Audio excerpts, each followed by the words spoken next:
Well, it was another down day on Wall Street, but nowhere near as bad as the last 2 days the markets were open. The Dow slid nearly 350 points in reaction to the uncertainty over the Trump administration's tariffs. The S&P 500 only slid about 12 points, with the Nasdaq actually inching up nearly 16 points. Well, hello, everyone. Thanks for being with us tonight. I'm Priscilla Casper. At one point today, the S&P 500 slid into bear market territory. So that means it hit 20% below its last peak, but it was able to recover. Take a look at this. This line graph shows how the Dow moved throughout the day. Well, see that lone green spike in the top left just after 10 o'clock this morning? That rise came after reports surfaced that President Trump was considering a 90-day pause on any tariffs from taking effect. The White House quickly dismissed that notion as, quote, fake news, causing the markets to then, you see, dip down into the red and fall again. And this just shows you an example of how volatile a position we are in right now. It's very unsettling if you're near that retirement age. Our NBC 10's Eli Rosenberg joining us live in Boston with advice from a financial advisor for people in that exact scenario. Eli, what are they telling you? Well, good evening, Priscilla. There is growing concern here in Boston this evening. We actually just finished talking with a retiree, and she's giving us a firsthand look over the stress of the past couple of days. She says she's trying not to check her portfolio, but just can't resist. As you mentioned, we did talk with a financial expert. He says now is not the time to panic.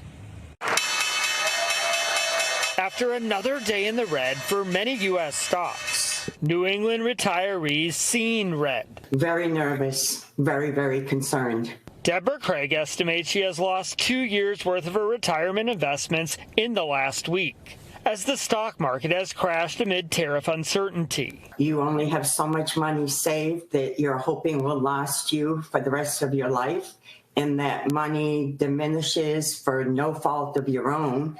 You get concerned whether or not you'll have enough to survive on. It's not just Craig. The Massachusetts Senior Action Council is hearing from concerned seniors on fixed incomes, already stressed about recent issues with Social Security checks. This kind of market volatility, really causes a direct impact on the financial security and the economic security of many retirees. Our phone is certainly ringing. People are concerned, and, reasonably so. Nick Colantuno of Needham-based Johnson Brunetti is hearing from clients, too. So what can you do? Colantuno says even now, it's not too late to develop a plan, diversify, build up your savings, but don't panic. The cardinal sin of retirement income planning, you never want to catch a falling knife, right? You never want to be taking money out of accounts that are falling in value at the same time. So, after another turbulent day, uncertainty hitting those who can least afford it. You are almost helpless. As seniors, we don't have time to make this up. So this is really concerning to us. And that right there gives you some insight how retirees are feeling over the past couple of days. Talking with Nick, talking with other experts, they say, again, now is not the time to be making emotional decisions. Don't panic, even considering how much is on the line. Live in Boston, Eli Rosenberg, NBC 10 Boston.